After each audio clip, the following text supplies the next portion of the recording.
really offer to tape myself. This is some kind of weird Spock thing. Okay. Is it taping? Yeah. Okay. Will you edit that out? I'm going to make it look good. Okay. All right. So I want to give you guys some guidance for today, for next week, and then for the week after spring break. And then see if you guys have any questions that maybe are representative of other questions that some students might have, some of the Dean's Fellows. So today, one of the things I just wanted to highlight that wasn't in the email was I really need you guys to be very engaged and interactive and approachable. And so I was wondering if Keisha or Jen, this model is really based on what we've done in the past with BALSA. Do you have any recommendations on how to make sure it doesn't become a thing where the students are just working and then the Dean's Fellows are just kind of sitting there? Because we've done this in the BALSA study halls. Oh, you mean like an outlining boot camp? Yeah, the outlining boot camps. I don't know if they'd be down for it, but what we did was you just sit right next to the person. Well, then that's not bad advice. So you guys will probably all be in different rooms today. Recommend that you just kind of do sit and say, what do I, because it's going to be much larger groups. Well, not really. I guess groups of like 15 or so.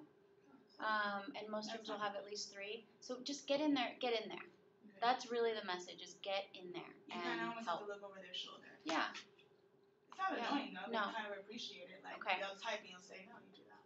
So please do that. The other thing is, I did say this in the email, but you can engage in substantive questions. So if there's anybody who's not here who doesn't watch this video before 4:15, make sure you give them a heads up that I'm okay with it. We're not, worried about that. Okay?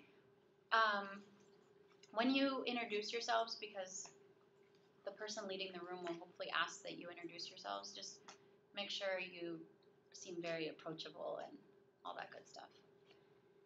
Any questions about today? No? Okay. So then you guys are going to have your one-on-ones. Hopefully you've all started to reach out to try to schedule these. Yes? A couple things about scheduling that might not be relevant for you guys here, but some people who aren't here might have questions about. If you need to meet with your students later or before, like that, the next week doesn't work basically because of moot court or other things.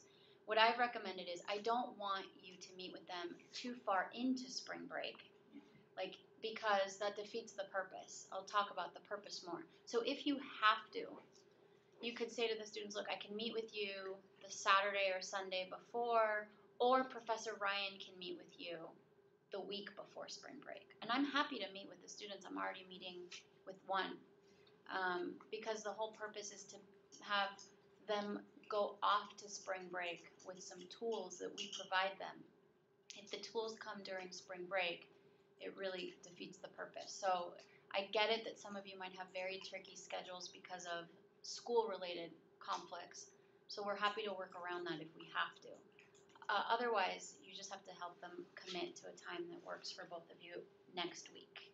I'm out of the office Monday and Tuesday of next week, but Wednesday, Thursday, or Friday I could make myself available. The best thing, if your students can't meet with you, is to have them just connect us and have them send me their available times and dates for Wednesday, Thursday, or Friday. Okay? So there'll be 2 things substantively that you'll want to go over with the students, and then one that's like a skills approach. So the 2 substantive things you'll have is their written exercise from when they met with me last Thursday, and their outlines that you'll have had a couple of weeks to review. Hopefully, Rebecca and I can finish the sample answer today for that written exercise and send it out to you guys tonight. But a couple things about this written exercise. One is there was, unfortunately, a mix-up with what the print shop sent us and what we intended to give the students, but that is confidential. Like, that does not leave the Dean's Fellow program. I had to kind of fake, of course this is what we meant to give you. It was awful because we didn't realize it until it was in the students' hands. They didn't receive an updated version. So you'll notice that the questions, it prompts them, one is there an enforceable contract? Which we caught before and talked about it and said we don't want that because they'll go into offer acceptance and consideration and all these formation issues from first semester. So in the second question is, what are the terms of the contract? So in the session, I was like, don't worry, guys. We don't expect you to go into the whole formation thing, and you'll notice there is like a statute of frauds issue and whatnot. We really want you to focus on the terms part. The terms part would have included a parole evidence issue with some of the exceptions underlying that issue. But then there are also some issues that would have come about if the question had prompted for breach. The updated version of the question did in fact prompt for breach, but the question the students received did not prompt for breach. So there were all these like impossibility and like those kinds of issues, right, that the students issue spotted and were like, but where do I put that in my answer? And I was like, I was just, well, just if you issue spotted it, write it out. It was really awkward. At the end of the day, the students didn't have a lot of time to write because we engaged again in a lot of discussion. And at the end of the presentation, I said to students, look, I'm just glad you all were here and engaged. We're not looking for a final product the way we do when you have your stay-at-home, like your at-home exercises. So you guys all might get stuff that seems pretty incomplete. Please just grade on what they have. And we'll make sure that when I send you the red line version, it's clear that, ideally everybody would have touched on the parole evidence issue because that was the first question, okay? So unfortunately there was that glitch, and you won't want to compare it to these book problems in their completeness. It was an in-class exercise, and it was one that threw the students off, okay? So you'll want to go over that with them, but really the purpose of that is just to, I think, I had them bring their outlines and use their outlines, bless you, to issue spot and to map out their answers. And so the real question is the outline in a workable format such that it will lend itself to helping issue spot and create workable maps for answers? And so you will hopefully see some of that when you look at their parole evidence question and the parole evidence section of their outline. There's a huge disconnect between, the process of them putting the information together and what they're able to put forth on paper. So when you're looking at their outlines, I want you to look for structure. And remember, structure can take a lot of different forms. So I know some of you might get outlines that are bullet pointed or even handwritten or whatever it is. I don't care what they look like, and none of us ever have. We just want to make sure that it is, organized in the way that outlines should be organized. Issues should be followed by sub-issues. Elements should be broken down and explained. Too little versus too much, right? So structure. And then the second pivotal piece is case usage and hypotheticals. And that's where, again, I sent this to you guys before, but our students will be weakest in their ability to do that. So really focus on how they're using cases and look for the common pitfalls of everything's listed at the end of a major issue, right? So it's every duty case instead of the duties broken down by, let's say, special relationship and children or whatever it may be. So really have an eye for that and suggest to them ways to improve that. And then look for, I think, ask them, is this working for you? Like, does this help you see what the law, not just to memorize the rule, but what the law is, what the steps are. We've talked to them a lot about what the steps are. So you could take a chunk of like a negligence part and say, okay, so how would you analyze a negligence question? Things like that. Okay, like for example, I looked at a student who, she had no headings for duty and breach. It was just everything was mixed together, stuff like that. So she wouldn't have realized that you first look at duty and what are the duty issues, then you look at breach and what are the breach issues and stuff like that. So does that make sense? I mean, basic common sense redirect. I have a question, even a step bigger than that. I've had 2 students I've met with who can't seem to even figure out what the rules are. And so it's taken me an hour to get through even like one topic of explaining how they get the rule, what the rule even like breaks down into. Well, Is this in contract specifically? contracts, but then I also took a few minutes at the end of our hour to look in her other classes to see, and her outline reflects it as well, one specific student. And she looks at me so sadly, like I don't know how to get the rule. And for me, it's like this moment of, are you just not listening in class? And that seemed to be one of them. So I think I would ask to see briefs and notes and see Okay. what the disconnect is there, and encourage positive uses of supplements to help. Okay.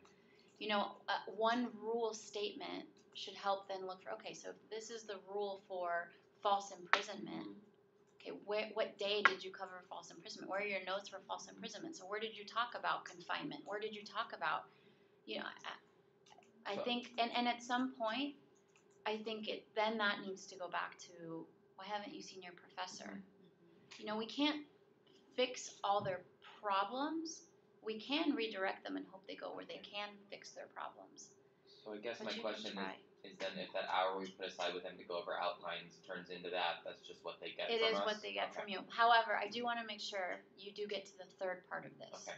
And so what I would say is I would spend the least amount of your time on the exercise, the written exercise, unless the students have specific questions, or if you want this to be an opportunity to talk about their other written exercises that maybe they haven't come to see you for, where you've seen either some real positive progress and you just want to like say, hey, you know, I've observed that you're really doing some great things, because I know some of you have.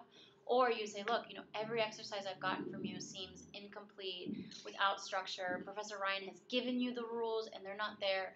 And so, you know, this is along those lines. So if you need to take a minute to do that, I think that's fine. But I don't think that should be the bulk of your time. The outlining piece, I think, is something that you all want to make sure at this point their outlines look like outlines, right? And that it's going to be something that's a good learning tool for them. But the final part is really critical, so I want to make sure you all get to this, which is laws is over, right? Many of them did not have all their outlines up to date by March 4th or 5th. And so now it's a matter of seeing, honey, how far behind are you? And how are we going to get you to where you can send me your contracts, torts or property, and electives outlines by April. You guys have that date. It's the Tuesday after they get back from spring break. The 2nd, okay? Because it's just, that's the game plan. So as you know, I've worked with some of you individually, and you helped me teach FAST in the past, where this is about looking at their week. What are you doing? Where are you studying? You know, and helping them build time and have goals for them, right? It's basic time management, scheduling, prioritizing help. So that should be a real takeaway for them to actually then, when you meet with them again on April 4th, which is your next one-on-one meeting, you actually can say, well, did you meet the plan? So you guys should take notes on what that plan for your student was, so that when you guys meet on that Thursday, April 4th, you will remember what they were supposed to do. If they didn't do it on April 4th, and I'll get to that, we didn't say, we can say we tried to get them out of the laws hole that a lot of them were probably in, right? And that's the most we can do. And then maybe some of them put in a really good effort, and it's just about helping them now get from the 4th to reading week. And others may have completely just disregarded your advice and strategy. And at that point, it's not about trying to come up with some saving Hail Mary plan. It's going to be about, you know, I don't know why you didn't do this, and let me try to see what I can do. But at the end of the day, this is a trash bag problem all over again. Go talk to Professor Ryan. Okay? So does that make sense for the meetings next week? Okay. So then I just wanted, since we have some time, just touch base about the next one-on-ones. Those are technically scheduled to take place during that hour, 4:15 to 5:15. Okay? Because it really should. The Thursday, April 4th. Okay. So some of you have class during that time, and you've been kind of excused from that block. So if you do have class during that time and you normally aren't available, you would need to reach out to your students possibly as early as your one-on-ones next week and say, hey, you know, when we see each other again after spring break and I can touch base and see how you did, I won't be able to do it during the 4:15, 5:15 what else would work for you. I need you guys to do that. If you are able to do it in the 4:15 to 5:15 block, just note a couple things. Some students might have availability earlier than 4:15 because laws will be over. So if you're available early, they might be open to you just dividing, basically building that hour out. But depending on how many students you have, you really have to think about what kind of time you'll be able to devote to them. And if you have 2 students, you could spend half an hour with each.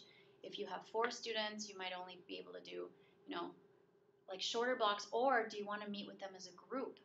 You have a better sense of where your students at and what that dynamic will be. But what I didn't want to happen is that the students would have to schedule too far outside of those hours. Most students are here with a free block from at least 12:30, and sometimes some of those, I think maybe 2 to 4:15. So it could be that if you want to devote like a full half hour to your students that day, you could say, hey, let's meet at 2 o'clock. I know you don't have class. But I just need you guys to work that out now also, so that they're committed and they feel accountable to you, not just in emailing you their outlines on that Tuesday, but also in meeting. They know that they've got a meeting scheduled with you, whether it is at 4:15 on Thursday the 4th or it ends up being 2 o'clock on Thursday the 4th. They've got a meeting to talk about what they did. I really hope if you kind of cheerlead them into meeting these goals, they'll feel like a positive pressure. But that's really ultimately what we want, is a positive pressure. Because we know as a group this is make or break, right? Yeah. It is. So without saying that in a scary way, which I think I've done enough of, I think that needs to really come across. Does that make sense? Okay. Anything else? No? Pray to Pope Francis. Already started. Okay. Already started. Okay. All right. Done? Done and done? Okay. All right. Amen. All right. He's worth it. It's all down for the student. I don't think you're supposed to pray to the Pope. I'm Catholic. I don't know. We pay to the Pope. 17 minutes. I held you guys under 20. Oh, I'm sorry. No, Excuse it's me. okay. Try to keep my Thanks, promises. Jen.